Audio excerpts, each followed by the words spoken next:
Que le Seigneur vous bénisse abondamment. Nous voulons aborder ce sujet avec beaucoup d'humilité. Comment faire si le Seigneur se présente devant vous? Comment demander au Seigneur? C'est ça même le sujet. Comment demander quelque chose au Seigneur? La Bible dit, vous demandez, mais vous ne recevez pas parce que vous demandez mal. Alors, comment bien demander? Alors, permettez que nous puissions directement entrer dans les Écritures en lisant ce qui est dit ici dans Genèse. La Bible déclare dans Genèse chapitre 18, « L'Éternel lui apparut parmi les chênes des Mamré, comme il était assis à l'entrée de sa tente pendant la chaleur du jour. » Là, nous parlons d'Abraham qui voit le Seigneur. Comment il s'est comporté quand il a vu le Seigneur, quand le Seigneur lui est apparu, alors qu'il était en besoin. Alors, ce qu'il a fait, nous le ferions aussi parce qu'il est le Père de la foi. Si Dieu l'a agréé en faisant la même chose, certainement qu'il nous agréera aussi. Alors, le verset D nous dit ici, du chapitre 18, il leva les yeux et il regarda, et voici 3 hommes étaient debout près de lui. Quand il le vit, il courut au-devant d'eux depuis l'entrée de sa tente et se prosterna à terre. La première des choses qu'Abraham a fait, il s'est prosterné. Alors, regardez, c'est là où le sujet que nous abordons tire même son contexte. Alors, une fois qu'il s'est prosterné, il dit au Seigneur, « Si je trouvais grâce à tes yeux, comment demander ?» Il dit, « Si je trouvais grâce à tes yeux, ne passe point, je te prie, loin de ton serviteur.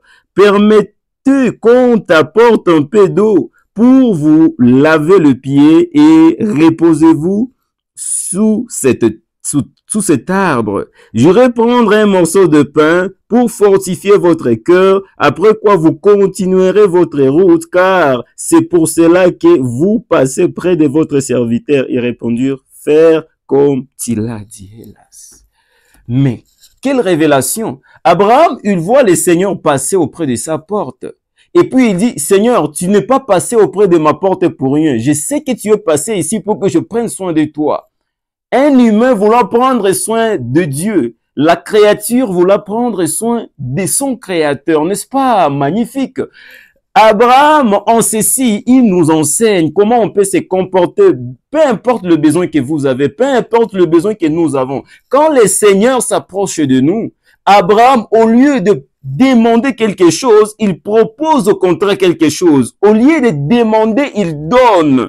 Alors que nous savons tous qu'Abraham a fait 25 ans attendant la promesse de Dieu. Et pendant 25 ans, la personne qu'il entendait, dont il entendait parler, dont il conversait avec dans des visions et dans des songes, qu'il entendait la voix audible, cette fois-ci, cette personne vient dans la chair humaine, Dieu lui-même, et se présente devant Abraham. Au lieu qu'Abraham puisse se courir et dire, Seigneur, cette fois-ci, je veux ma bénédiction. Cette fois-ci, je veux que l'enfant que tu m'as promis pendant ces 25 ans, tu puisses me l'accorder parce que ça n'a pris assez de temps, Seigneur. Au lieu de dire tout cela, il dit, Seigneur, je veux te proposer quelque chose. Si je trouvais grâce à tes yeux, permets simplement que je prenne soin de toi, que je lave tes pieds et que je te donne à manger. Et après, tu vas continuer ton chemin. On dirait Abraham, il ignore que c'est Dieu qui va lui donner cet enfant. On dirait Abraham, oublie qu'il est stérile. On dirait Abraham, il oublie qu'il lui manque l'enfant depuis 25 ans. Il dit, tu es venu ici juste pour que je prenne soin de toi. Regardez la manière de s'approcher de Dieu.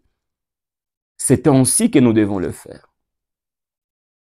N'ayez pas toujours dans votre tête ce que vous avez besoin, mais ayez aussi en votre tête ce que le Seigneur a besoin. Quand vous satisfaites aux besoins du Seigneur, le Seigneur s'occupe lui-même de vos problèmes. Quand vous ignorez vos problèmes pour pouvoir prendre en charge le Seigneur, et il est la parole, quand vous passez la parole de Dieu en la première place et que vous luttez simplement pour que la parole de Dieu soit appliquée dans votre vie, quand vous prenez votre temps à louer le Seigneur et à chercher sa volonté et ce qu'il attend de vous, le Seigneur lui-même s'occupera de ce que vous avez besoin dans votre vie. Et c'est de cela que je voulais vous parler. Comment demander quelque chose au Seigneur? Si vous le voyez dans la chair humaine, comment vous allez vous comporter? Allez-vous crier directement, Seigneur, donne-moi telle chose? Non, mes sœurs, non, mes frères. Si vous le voyez, faites comme Abraham. Abraham a vu le Seigneur dans la chair humaine. Au lieu de lui demander quelque chose, il a simplement supplié le Seigneur. Donne-moi un peu de temps que je puisse laver tes pieds et te donner de la nourriture et tu pourras continuer. Et quand il a donné au Seigneur le pain et quand il a donné au Seigneur la viande, quand il a donné au Seigneur la nourriture et qu'il a lavé le pied du Seigneur, le Seigneur lui-même de son propre gré, il a dit, certainement que je bénirai Abraham, certainement que sa postérité sera comme les étoiles du ciel. En d'autres termes, cette bénédiction qu'il a donnée au Seigneur a ouvert toutes les portes de cette bénédiction et ça a amené au Seigneur à faire quelque chose en retour. Dieu ne restera dans la dette de personne. Si vous prenez soin de la parole, si vous prenez soin de Dieu, lui s'occupera du reste. Alors, n'essayez pas de chercher le Seigneur pour lui demander. Cherchez le Seigneur pour lui donner. Et ça changera votre vie. Dieu vous bénisse.